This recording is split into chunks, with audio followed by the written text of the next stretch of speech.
Hello, everyone. Welcome back to Note to Self. Today's episode is truly something special. I had the absolute honor of sitting down with Cheryl Diamond. Cheryl is one of my dear friends and the author of the best-selling memoir Nowhere Girl, which People magazine describes as a riveting tale of trauma and resilience. If you haven't read it yet, Nowhere Girl tells Cheryl's unbelievably true story of growing up in a family of criminals, constantly on the run from Interpol and being stripped of her identity again and again. Her journey is wild, gripping, and at times heartbreaking. But what shines through most is her incredible strength and transformation.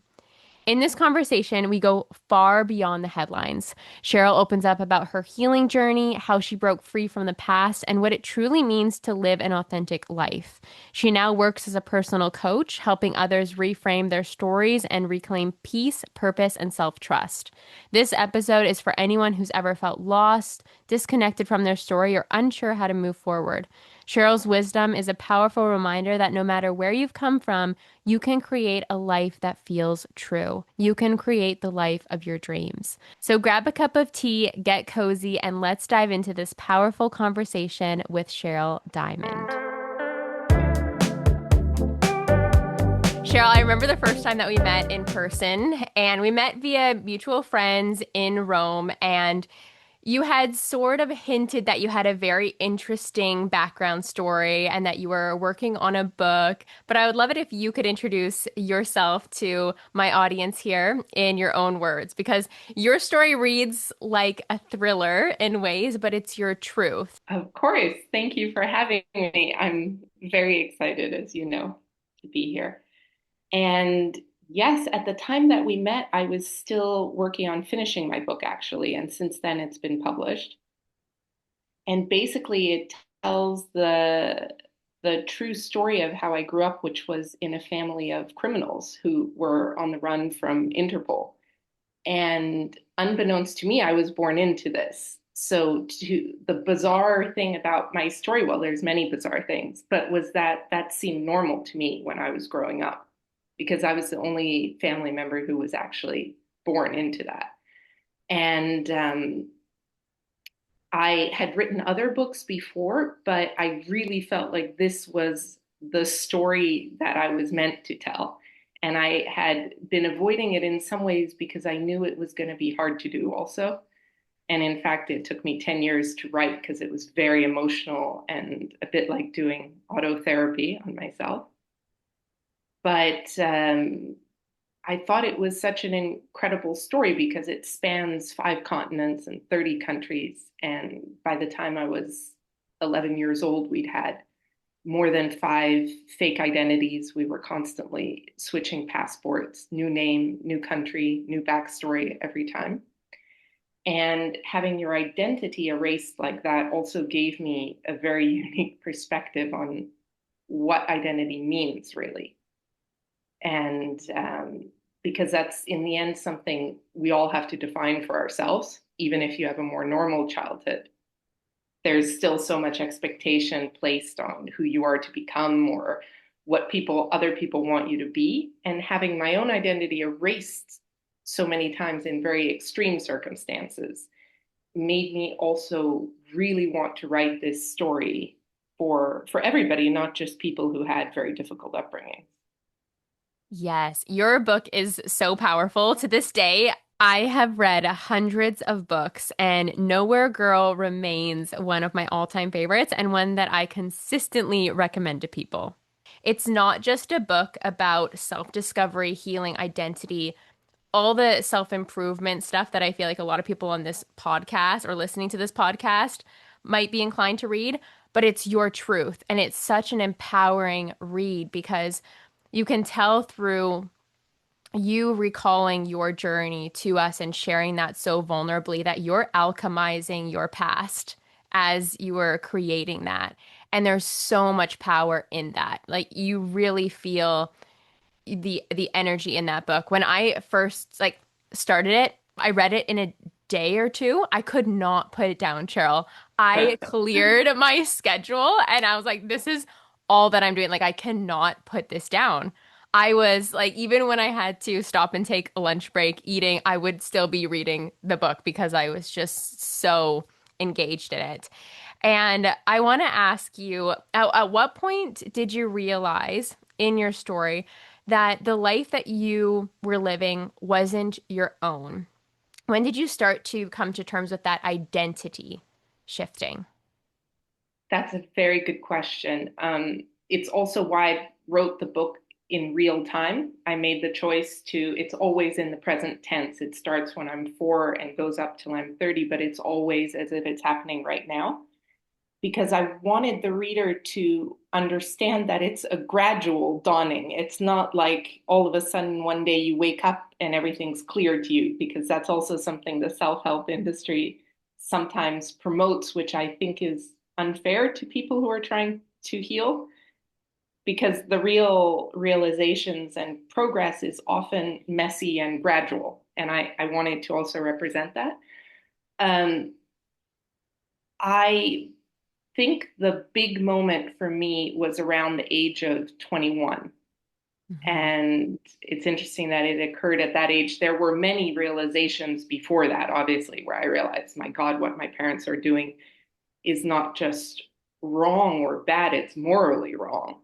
And it felt horrible in my body. Like I remember this feeling throughout my childhood of a tremendous kind of pressure building up in my body, and this feeling of a need for escape, but also being tied to these people for my survival, because I didn't even have, that's also why my book is called Nowhere Girl, because I didn't have a passport or an identity or a birth certificate. So I was very tied to the same person who was also abusing us, which was my father.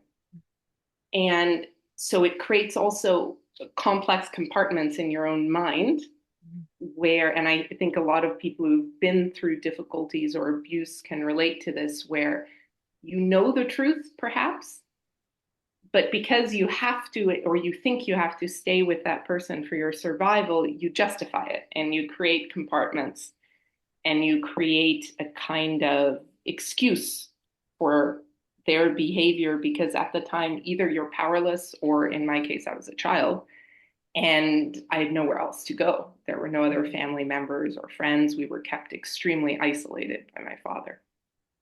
And I think the big realization hit me when I got sick, actually, because I was diagnosed. Well, I got very ill at 21 with Crohn's disease, which is an autoimmune disorder often brought on by either genetics, or in my case, it was extreme stress.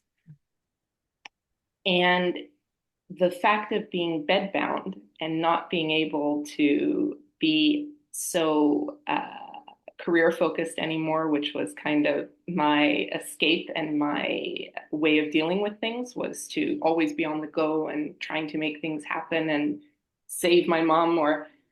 And there I was just, I couldn't move. My joints locked up. I was just in bed and I started to think. And that was the moment I started to go back over the things that had happened. And not being in constant motion and being forced to sit with the pain, both physical from the disease and mental, was the moment I realized I've got to escape my father. And I actually told my mother at that time, we got to get out, because if we don't, he's going to kill us. It was just very clear to me. And his facade started to come off. And at that time, and it's interesting how people sense energy, because he sensed at that time and became even more aggressive, because he could tell that I was starting to realize that the emperor had no clothes, that he was a sham. Mhm.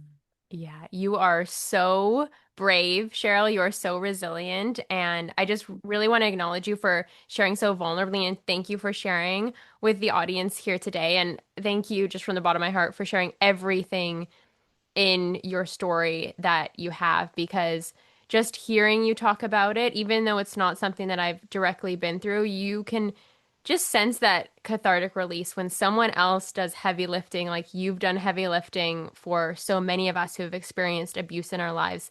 It Mm-hmm. transforms and it alchemizes the energy within, and there's such power to that. So I just really commend you for how much you've done and the deep work that must have been so challenging to do, especially when your body is starting to manifest in Yes. severe, deeply uncomfortable ways. And on this podcast, too, I've shared a lot about metaphysical anatomy and the connection, the emotional root to different things manifesting within our bodies physically, like even internally in our body. So, what was your experience in taking that rest, taking that forced downtime and connecting with your body?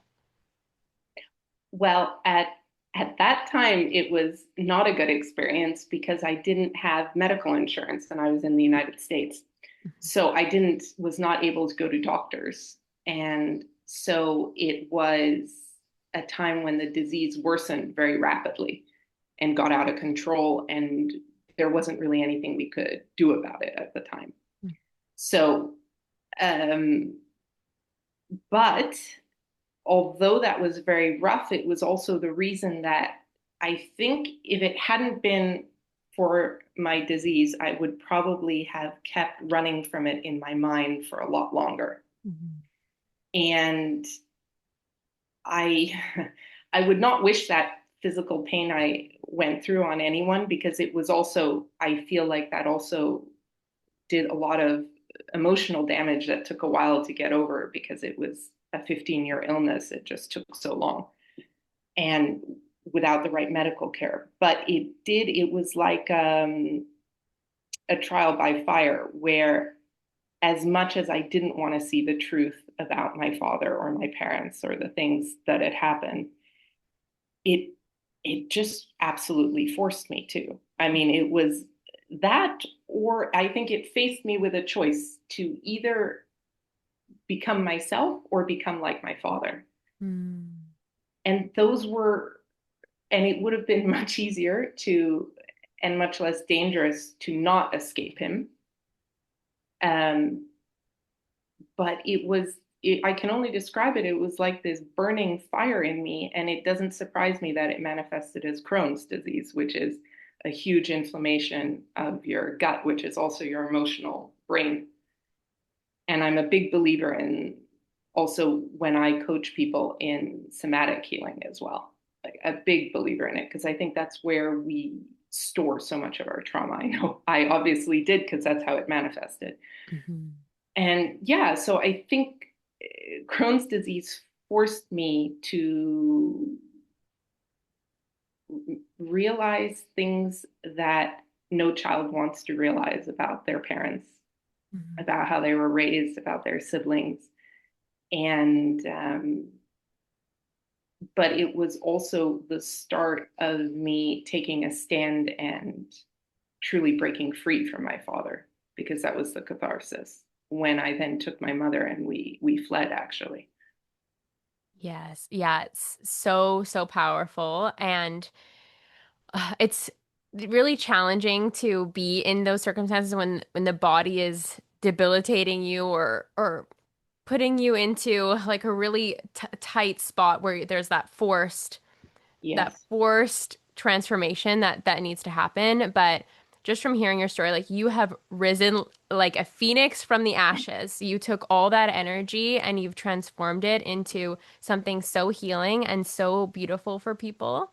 And I want to ask you for people who feel trapped, whether it's in Mhm. identities and identities even being like a physical ailment or sickness of some kind, roles or expectations that aren't truly theirs. It feels like again this illusion of being trapped. What advice would you give to them for starting to break free and find their own path, their true identity?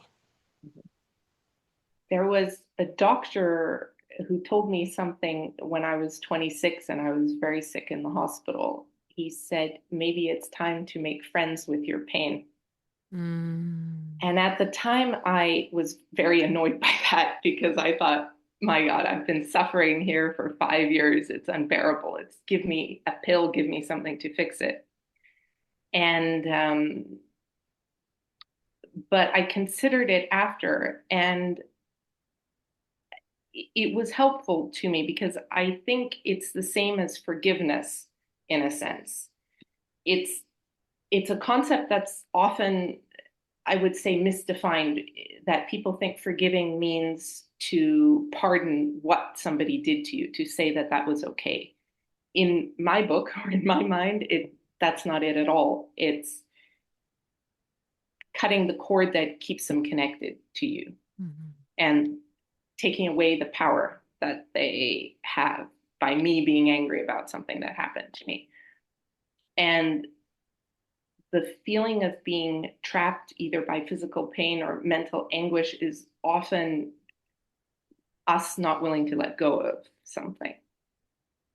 And that's a process that I have a huge amount of sympathy with because it was very difficult for me to let go of that anger. So I would never, some coaches just say, just release and it'll be done Mhm. tomorrow. And it's not always that simple. I think that there has to be a process and there needs to be someone who knows how to support you through that because it isn't always instant. And often, if it is instant without any work preceding that, it's probably not real. Yes. Yeah. It takes a lot of work for it to then afterwards look easy. And and so for me, a lot of it was learning to accept in that way, to make friends with the pain. Because if I look at what the illness did, it stole a huge part of my youth. All my 20s were gone in hospitals. And that's a hard thing to realize, especially when you didn't have much of a childhood at all before that. So it would also make me angry, right? But then I had to think, okay, I have to, in a sense, accept this and let it go. And at the end of my book, I related a lot to forgiveness as well. Um, that I do not believe it is my right or my job to forgive people or not. That's a higher power.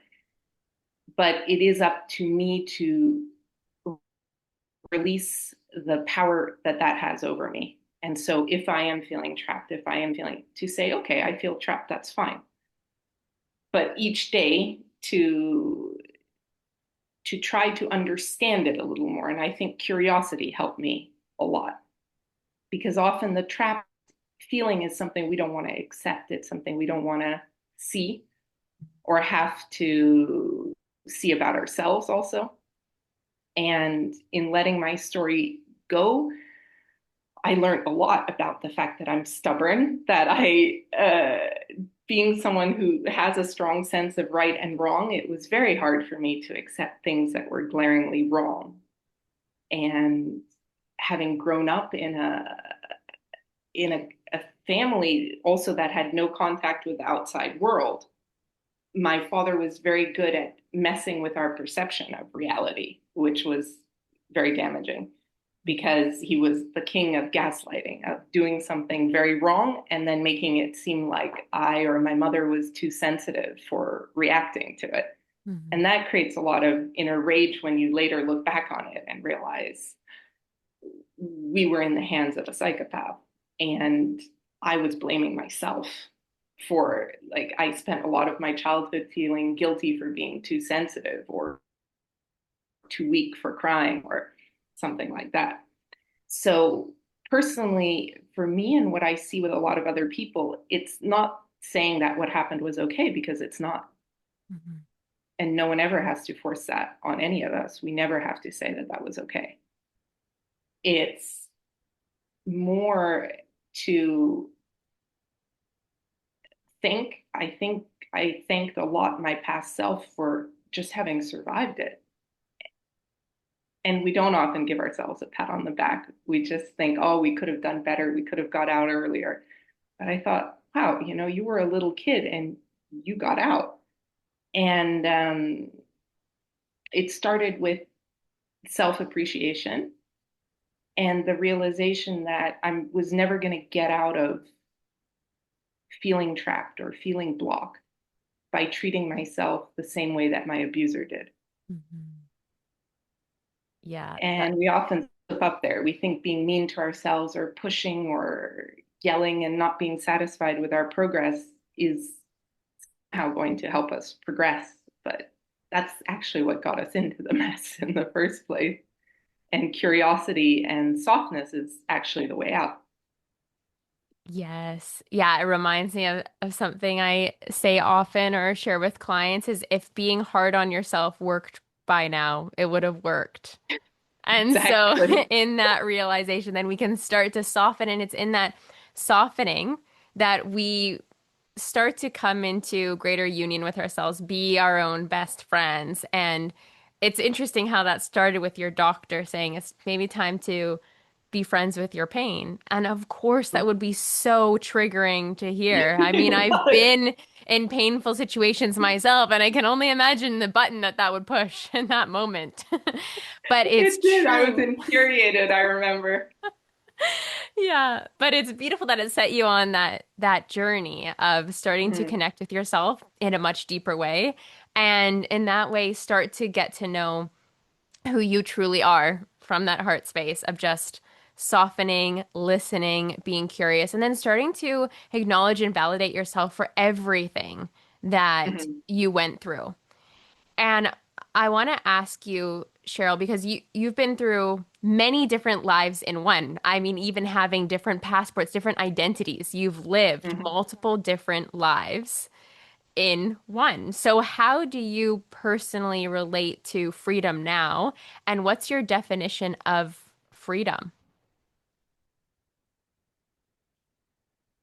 For me, it's something very internal.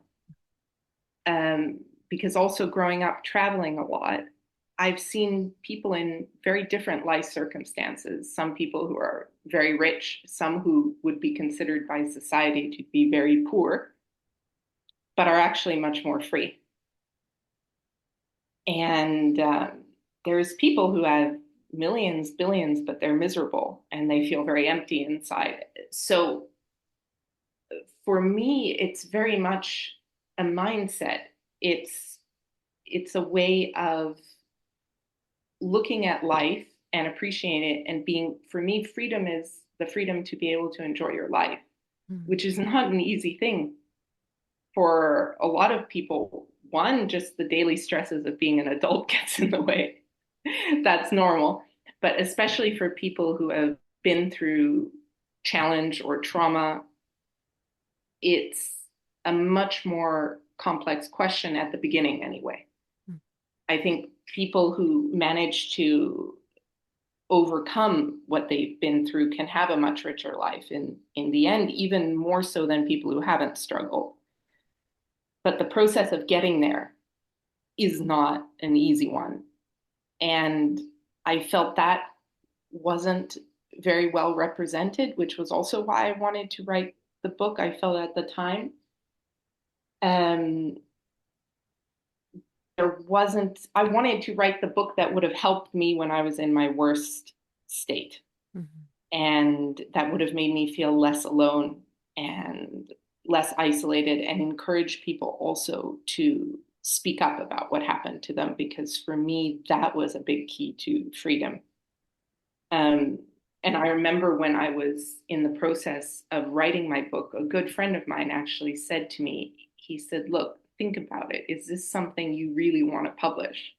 Because then the whole world will always know you as nowhere girl, as this girl with this traumatic past and this very challenging upbringing. Is that something you want to follow you everywhere? And I was about 27 at the time, and I remember telling him that it's already following me everywhere. It's in me. Mhm. So it doesn't really matter. For him, maybe it doesn't, you don't see it, but it's in me everywhere I go. And if I don't find a way to release it, it's, I actually felt much lighter after everyone did know my story and the book came out. So for me to answer that was a roundabout way. Freedom for me means the freedom to be able to be my authentic self. And that took a long time to get there. And I think regardless of our circumstances, it takes all humans. That's our journey almost, is how do we get to be comfortable with being our authentic? selves and being cool with that and at peace with it. For me, that is freedom. Yeah. Yeah. Yeah, it's so beautiful, Cheryl, everything that you're touching on. I mean, even like you acknowledged at the beginning of being able to have an experience meeting all different people in your life and all different life circumstances and being able to clearly see that freedom is something within. It's something that we all have the power to create internally. It's not dependent on external Hmm. circumstances like money and amount of money or what type of house that you live in or where you live. You can access more and more freedom as you continue to do the inner work. And I think it's so Absolutely. beautiful that you related a lot of this to self-expression because our souls, they just want to be free to express. And for you to write such a beautiful piece of art for this world, like that level of expression after you'd been suppressed for so many years just must have been, like you said, so light creating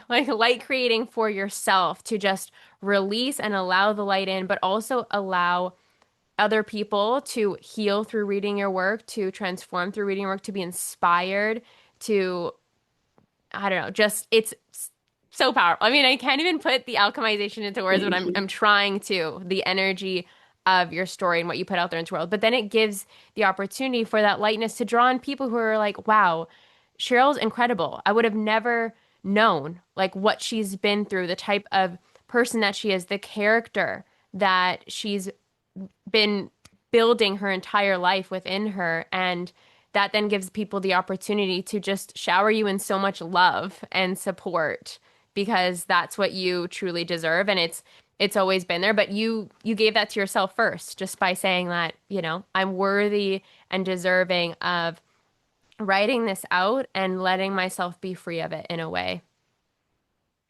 Yeah, thank you. And I also want to be clear that it was a messy process because I never ever, I think when it was so beautiful what came to me after the book was published, there was such a huge response that I wasn't even expecting because I think when I wrote the book, I put blinders on in a sense, and I just wrote as I would to somebody who was going through something difficult. It was, yeah, as I said, the book I would have wanted to pick up when I was struggling.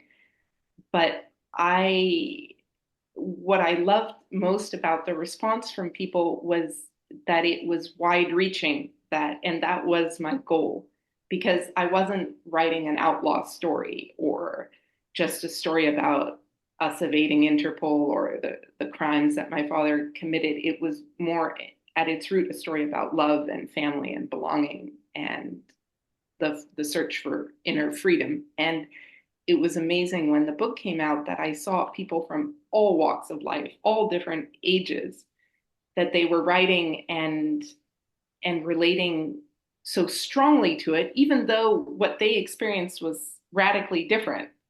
But that baseline, yeah. And so that makes me very happy because it was my intent. And I also found that when I tried to later go to therapists or seek help in that way, it was very difficult to find somebody who could even understand. And that surprised me, which is also then why I got into coaching because I thought, my God, I would go to these therapists and either they would shut down and a few were like, your story is too big, I can't handle it. At least they were honest, though. I appreciate that. And another woman actually started crying and said she felt so. And so I ended up comforting the therapist during this. Yeah. And there were many of these bizarre instances where eventually I think I tried 3 times to find a therapist and then I just gave up because I thought, well, I guess they don't handle this type of case, right? But then later I did find people who were able to help, but that's also underestimated how difficult it is for a person to find the right people and to surround themselves with the right people while they're trying to heal because it can often going through a traumatic experience or childhood can make us choose the wrong people sometimes to be around us, which is very unfair if you think about it, because but in my opinion and the way I look at things, I don't expect my life to be fair. And that's helped me a lot. I expect it to be something that is constantly teaching me and that is, in the end, it has a sense. And I've seen that because the good that has come to me and the people that I now have in my life and the kind of um, love that is around me now, it I'm I'm not saying it makes up for it, but it makes me realize that all the bad does have its counterpart. And there is a certain balance in life that comes along eventually. You have to stick it out. You have to stick to the path. Yeah. Thank you for sharing that, Cheryl, because it's such a powerful message, but it's not something that you can just read or hear and get it. You actually have to live through experiences where it can be so easy to choose to be the victim and live life through that perspective of life isn't fair, everything's happening to me versus happening for me. But it sounds like, again, through everything that you've been through, you've recognized the power of shifting your perspective. And I love that lens of, yeah, life, like expecting it not to be fair because it's not. And I think a lot of us can relate to that. But then shifting to the lens of, and I'm sure that you ask yourself, well, how can I look at this differently? How can I live life differently that would allow me to feel lighter? And it is that focusing on what is life teaching me? If life is this continuous unfolding of reality in front of me, I think a lot of us can relate to just recognizing that we're not in control of any of it. We're in control of our inner world and the extent that we do our personal work, but we're not in control of what happens, shifts or changes in our lives. And so just being able to respond to reality in that way of, okay, this is teaching me something.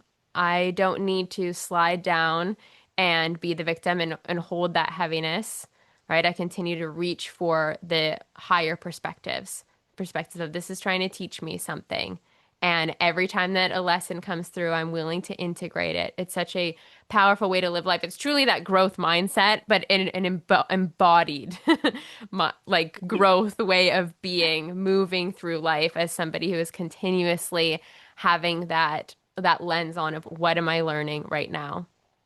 So powerful. Absolutely. And it took me a while to get there because I had very much that mind. I had a very positive mindset as a kid and a teenager. Almost I had to because that was my survival mechanism.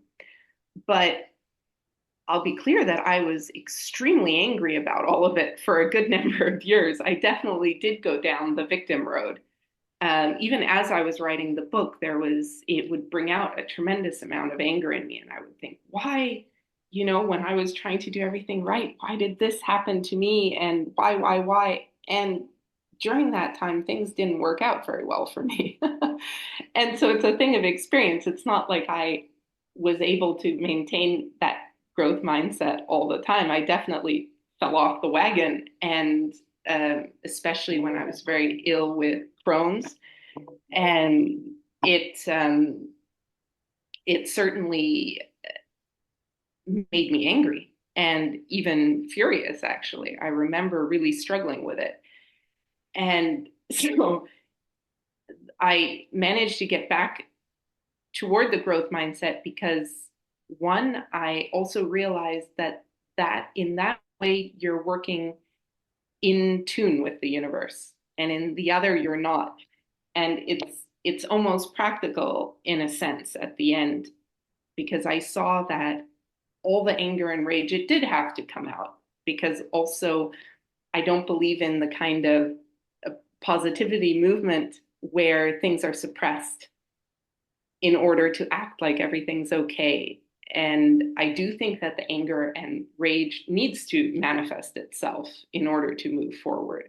So I can I can see a lot of people who say, oh, just, just let it go, sweep it under, it's fine, love and light. And I did that for many years. And as a person who did that, I can say it definitely doesn't work long term. You will have to sooner or later be honest with yourself, and I had to, that I was extremely hurt, angry, and sad. Also, I think it was grief about what I went through that also came out a lot when I was writing the book, and it had to. So I don't regret the years that I spent being angry or sad, or because I would still try to be positive and overcome it. And it became an internal fight like, no, no, you shouldn't feel angry about what happened. But when I finally let myself, then on the other side of it, I realized I wasn't attached anymore in the Mhm. same way to what happened. Of course, it's unfortunate. And I would have been very curious to see what my life would have been like had I not had to go through that. um, because a lot of letting go is not, for me it wasn't so much forgiving what happened or letting that go, but making peace with all the lives that I could have lived and didn't get a chance to. It was not so much like making peace with the trauma, but the peace with that I'll never know what I would have been like without that. I'll never know what I would have liked to study if I had actually gone to school, or what kind of interests and friendships, and I probably wouldn't have gone through so many years of physical ailments and all of that. But that was the thing I made peace with, was almost with the lives unlived rather than with the one that did happen to me. Mhm. And then that made things go smoother for me, because I also saw that when you're in anger, you're in opposition to the universe, in a sense, if it's not anger that you let out and flow through you. If it's some type of anger that we hold on to, it just stalled me in every way. And I saw how things in those years just wouldn't work for me. Yeah. Everything was like wading through mud. I would make it work, but it was because I was pushing extremely hard on my own health and everything. And then things flowed so much easier when I got past that.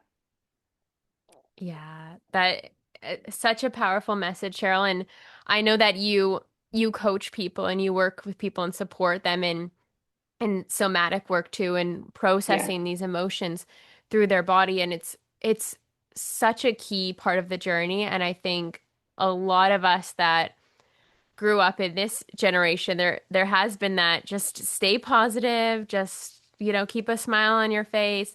But there's such a turning point that happens in your life, very uncomfortable turning point, I'll say, when you start to just let the uncomfortable emotions Mm-hmm. start to come through. When you're working with people who perhaps like are getting to that space or getting comfortable with the uncomfortable, what advice do you have in making friends with those uncomfortable emotions or being in a space of allowance for them? I usually ask, when was the first time that you felt you had to be perfect in order to be accepted, Mm, and start there. For me, anyway, the reason I had so much trouble expressing anger or my true sadness or grief was that I was told having emotion was being weak. And I feel it starts somewhere for everyone. For someone else, it might have been that they were shamed for getting angry and told, oh, you're just like your father if you're that way, or something similar. It can come out in many forms, but usually there's those beginning messages when people are children or when they go to school and encounter other kids or bullying, where we feel and we come to the conclusion that being ourselves is not good enough, or will cause us pain, or will somehow make us be apart from the others and apart from society. And that is where we start making adjustments and putting the mask on. And then often many people spend their whole lives in a process of trying to smooth over the parts of themselves that they think are ugly. And so I really encourage people and gently to figure out when it was together in coaching, when it was that we started to feel like we had to fake it Mm-hmm. and repress and earn love in order to be accepted. And because it's easy to correct behaviors, you can teach people step by step in a book how to have boundaries, and you can teach people um, the three right things to say in an argument. But that doesn't really help because it's not the root of the problem. If someone can get back there and then realize that they never had to silence themselves, that in fact, the things about them that they maybe thought were shameful or wrong are the most powerful. Setting boundaries and standing up for yourself comes naturally, actually. It was something that was very hard for me and now comes quite easily in a very soft way also. I can stand up for myself without raising my voice, without making any kind of a scene, because I just either accept a certain behavior from people or I don't. And I remove myself from that business situation, that friendship, that anything. Um, and it's not something that I have to think over and analyze anymore for 12 hours or ask my friends for advice like I had to before. Because before I didn't know what a boundary was because I grew up in a world that was completely without that. I mean, in my family, there was only one God, and that was my father. We were not able to have any kind of thought that went against what he decided was correct. And that also because he was psychopathic, that could change every week or day or hour. And so I was, of course, never allowed to have a boundary. My mother wouldn't have known what one of those was because she grew up with a father who was very similar to my father. And that's why it was important to me to break that chain because I saw how clearly those two things were connected. And so I'm a big believer in getting to the root of it, seeing it, and then the rest does flow naturally after that. It comes much easier because I realized that I didn't have to agonize and stay up all night wondering if, oh, I should have said that. That was a big thing I had before where I would think, oh, why didn't I stand up for myself? And then I would write the perfect script in my head of how I should have stood up for myself or how I should have represented myself better or held my ground. And when I actually felt genuinely started to feel worthy and more confident in myself, I I would get a feeling in my body I started to notice when someone was crossing a boundary, which I never really got before because it was crossed so many times as a child. And so I always had a good radar for dangerous situations. I can feel it and pull myself out far before other people notice it, Mm-hmm. even when I was a teenager, which saved me a lot when I was modeling in New York. I could sense a dangerous situation coming and get out. But if it was less than danger and more along the lines of bullying or boundary crossing, I wouldn't even notice it. Mm-hmm. And that is when people talk about setting boundaries or getting the respect you deserve.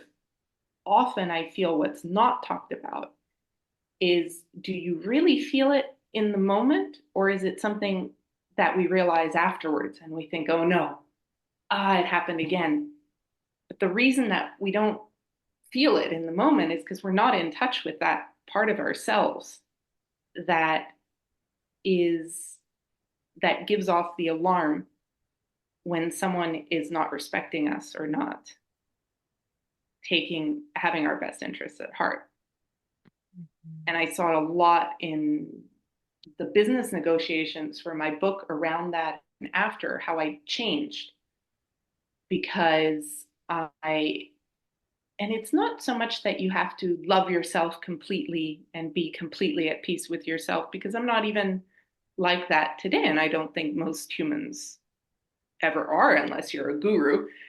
Um, but it I started paying attention to my body, and I started realizing that I overrode that for most of my life, which is why I think I got Crohn's. And I would notice that in a business meeting, sometimes I would feel it. I would feel in my body that I was being bulldozed, or that something was going on um, that wasn't honest.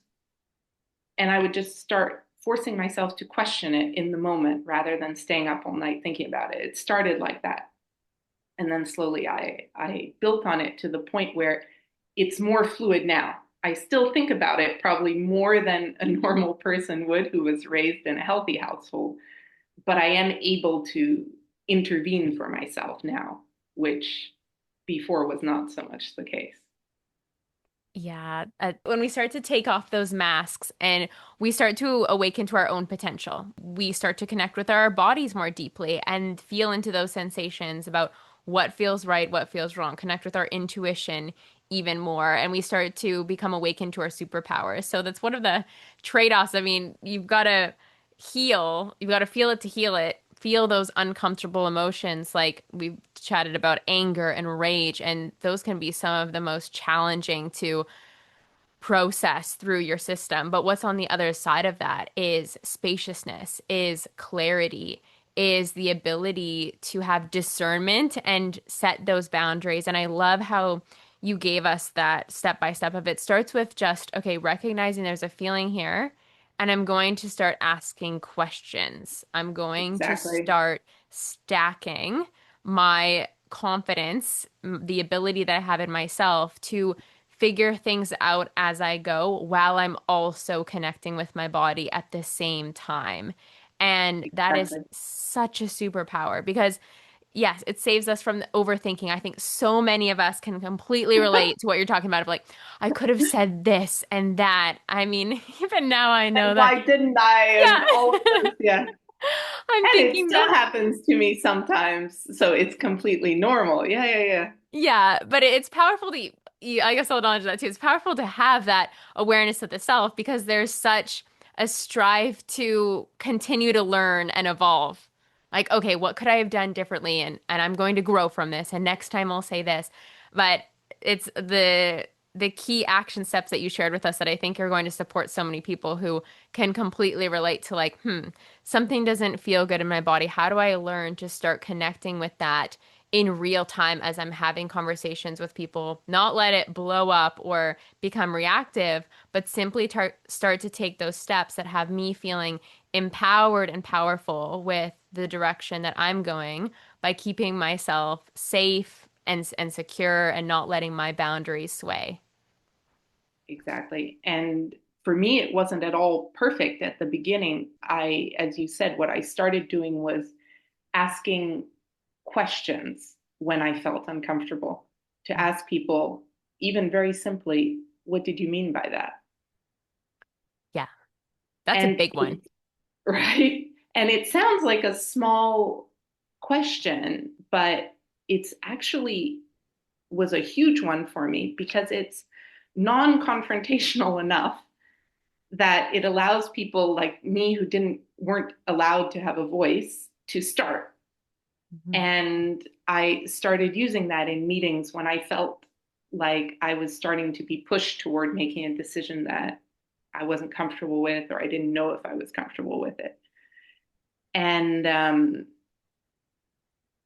and then sometimes I would ask it twice and say, yes, but what does this really mean for the project or for me? Or and just having the ability to confront people in the moment rather than filing it away in my brain and torturing myself with it afterwards was a big deal, because I never saw myself as a person who was a pushover. But I realized that what my technique of dealing with difficulties was to never react in the moment. And it was also my superpower. It was what saved me as a kid. So as an adult, I had to unlearn that because the very thing that helped me survive in my family environment was the fact that I wouldn't react in the moment. I would stay extremely calm, supernaturally so, and think. And that way I would read my father's mood, read how high he was on the danger zone, and then decide how to react. But that's often something that we confront as adults, that the survival mechanisms and the things that we built that made us survive as children actually really trips us up as adults and prevents us, one, from living authentically, but two, also from drawing authentic people into our lives. And I used to find it, I was always quite lucky with friendships where I think because I genuinely love people, I would attract good hearted people mostly toward me. But I've realized, even in the last few years, how different the quality of my friendships is because I let them see me much more. Yeah. I would often wonder, why do I attract slightly avoidant people into my life? Or with my dating experience, I noticed I would usually attract unavailable men until I sat down with myself and I said, well, actually, Cheryl, it's you that's unavailable. It was never them, it was me. And that's a hard pill to swallow. It's really rough because we don't want to see that. It's way easier to say it's everyone else's fault and I'm great and all of that. And uh, when I started really confronting that about myself, the fact that I was always an honest person and I always kept my word, but I wasn't being fully open or honest about who I was because I didn't think that would be accepted. I wasn't really showing a lot of my closest friends when the book came out, they hadn't heard the full entire story put together like that. So a lot of them cried and they knew the basics, of course, and they knew most of it, but it was the first time and these were the closest people to me. Um, so they really fully put it together when the book came out.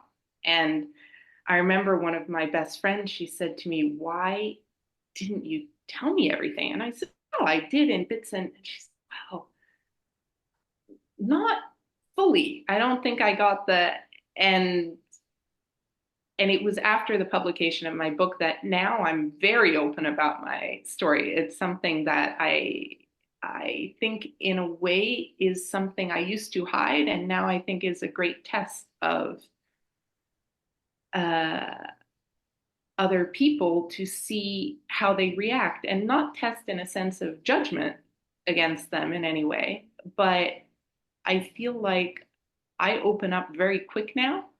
And because of that, I can form very deep friendships quickly. Or I know pretty much from the beginning, okay, this is not a person I'll go there with. This is a nice person, but we're not gonna go that deep. And I've been very fortunate in my life that no matter where I go now, I seem to meet quite interesting people. And what I noticed since I made that shift in me is people will actually come up to me in random places. And then later we find out that we share a similar kind of story. Not similar in because I had a very movie like, it's very cinematic, my story. But people who have gone through incredible struggles, and they somehow come up to me and tell me their stories. So I think we feel it. There is an energetic field in this world, and people who are open and willing to share will attract other people like that. It's mathematical in a sense. Yeah, definitely. And what I want to reflect back to you about that too, Cheryl, is I feel like what I'm hearing is that you created such a safe space inside of yourself. It became safe to share your story. It became safe to come to terms with your past and to self-express in that way. It became safe to feel the emotions, and in that, your energy, your aura, your field completely changes, and no wonder people are attracted to that. No wonder they feel like they can come up to you because you exude that safety, that softness, that gentleness, because you've been able to transmute so many uncomfortable emotions and circumstances of the past. And it's so many things, or sorry, it's something that so many people subconsciously are seeking, that ability to transmute their past, to feel more free in the present moment, and actively be a conscious creator of their futures versus history repeating itself. And so, no wonder you attract these beautiful people, these conversations, or that depth into your life immediately. And I'm sure you witness it a lot with your clients too. I'm just imagining they come into your space and they're just very open to share what they're going through because Yeah. you've created that. Yes, there's definitely zero judgment in my world, and uh, and I do hear that from the people who are my friends or people who are clients. Is that that's why I'm very open about the fact that I spent a lot of years being angry. I spent a lot of years feeling like the victim. I spent a lot of years fighting the circumstances I was in and being angry and pissed off and all of these things. I don't ever want to sugarcoat in any way the steps that I had to take, because I feel like and there's a lot of people in the self help industry who do that. And I always love your work because you don't, because you're very honest about, and I think that's not only important, it's also a responsibility of a person. If you're going to be in the world of trying to help other people, you it's your duty to be honest Mhm. about your own circumstances and path, because there's a lot of people who try to tie it with a bow and say, my program, just do it this way and you'll never ever think about that again. You'll be over the past. It'll all be roses from now on out. And it sounds good and it sells well, but I think it's humanly irresponsible, because what a person who's struggling needs is presence and a non judgmental space where they can talk without feeling what they felt probably their whole time growing up, or what they felt like when they were going through the trauma that they came to you about.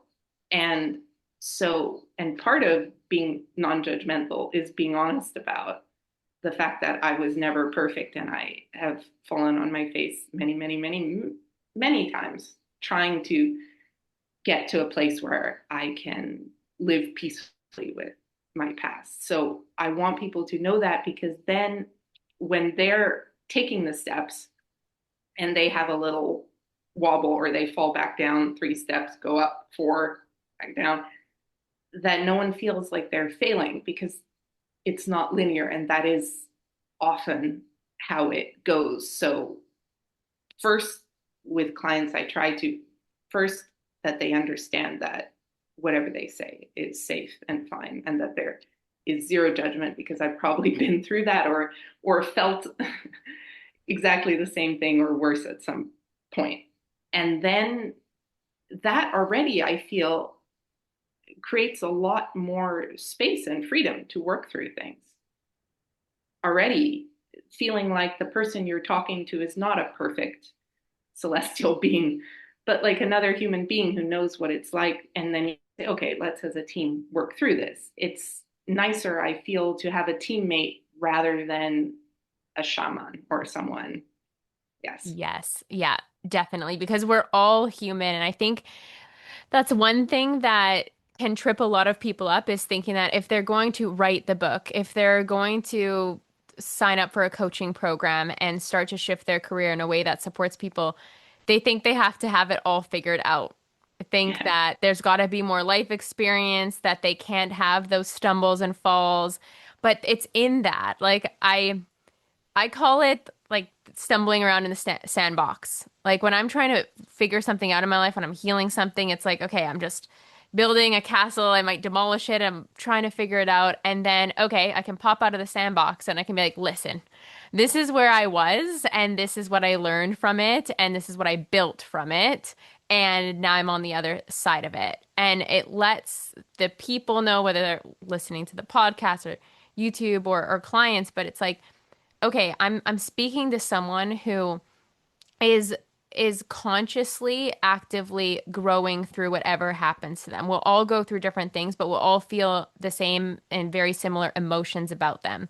So Mhm. if you have a coach or you're working with someone or just in partnership and you're able to just be honest and authentic, like, listen, if I may share personally, this is something that I went through and this is what happened for me, people will connect their own dots.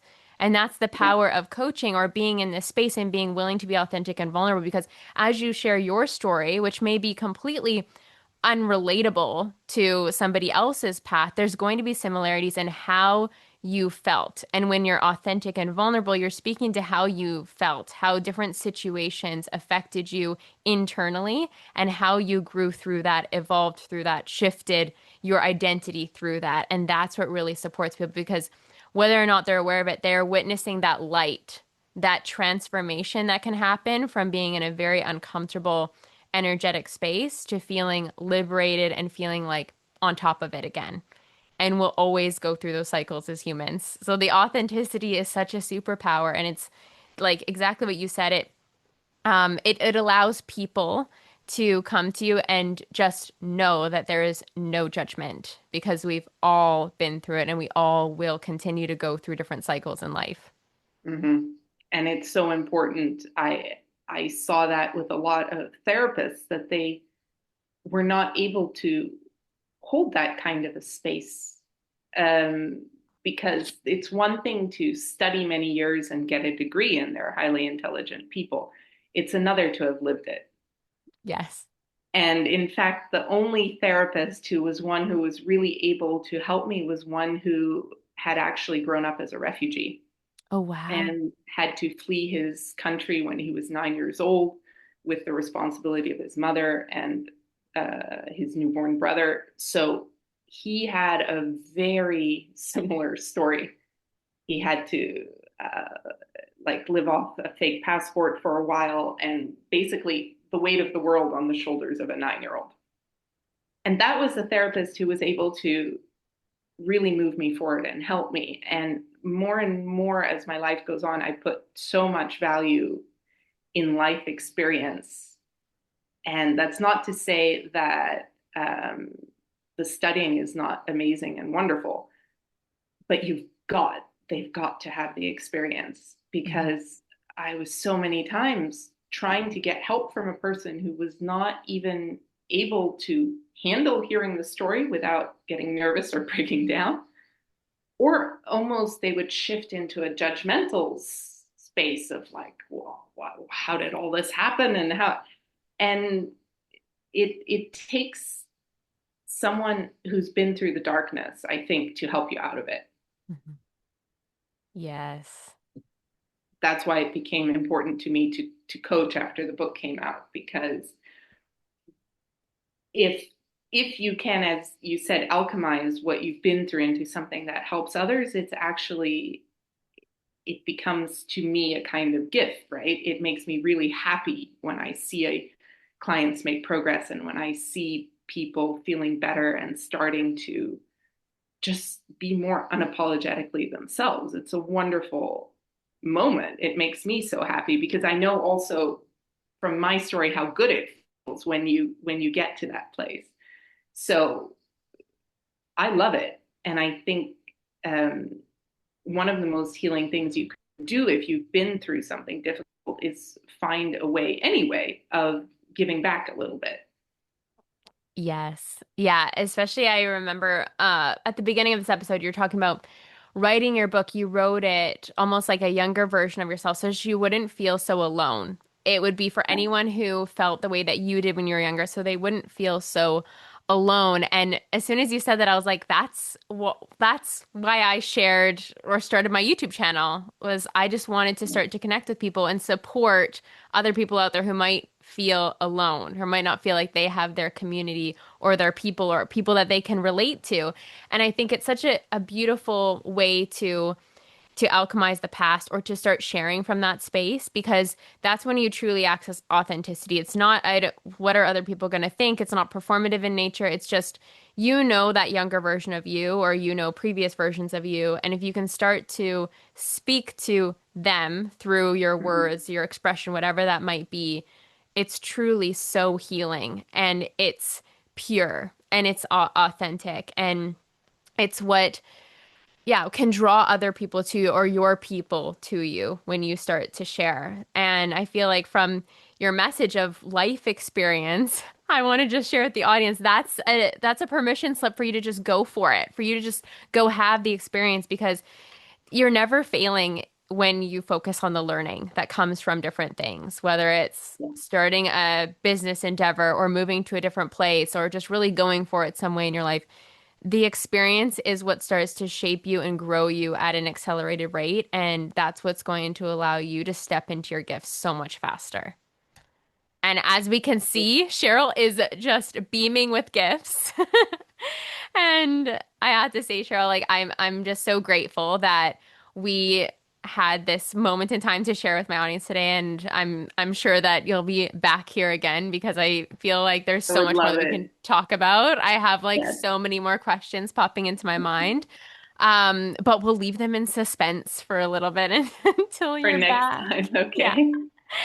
But I just want to say like thank you from the bottom of my heart again for writing your story, for sharing your story with the world, and for sharing with us today, for sharing with us the things that you've learned about yourself, for giving us that glimpse into your world and what you've done and yeah, the beautiful person that you've become despite the very challenging past that you've been through. It's truly so incredible. You are so brave, so resilient, and it's been an honor to speak with you today.